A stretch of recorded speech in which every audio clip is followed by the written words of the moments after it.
2019 నుంచి 2024 దాకా మేము చాలా న్యాయపూర్వకంగా గవర్నమెంట్ని రన్ చేశాము.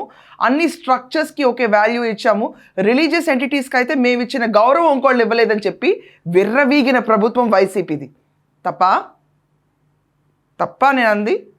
మొన్న సిట్ వాళ్ళు ఫైల్ చేసిన ఛార్జ్ షీట్లో బయటకు వచ్చే నిజాలు చూసిన తర్వాత ప్రతి ఒక్క హిందూకి రక్తం మరగాల్సిన సమయం ఇది.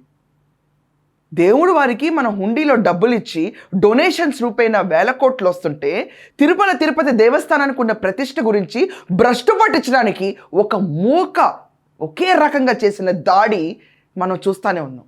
కల్తీ లడ్డు చెప్పండి, వీళ్ళందరూ కల్తీ లడ్డు విషయంలో ఎవరెవరైతే ఇంటర్ఫియర్ అయ్యారో వాళ్ళందరికీ కావాల్సింది ఏంటో తెలుసా? మొన్నటి దాకా సిగ్గు శరం పక్కన పెట్టి బెయిల్ కావాలంటారు. బెయిల్ సప్లై చేస్తారు వీళ్ళందరూ. ఇంకేమన్నంటే కల్తీ లడ్డువా తమాషాగా ఉందా అని చెప్పి మాట్లాడతారు. జగన్మోహన్ రెడ్డిని సీరియస్గా అడగాల్సిన ప్రశ్న ఇది. ఏమంటావు దీని గురించి అని? తప్పేంటి?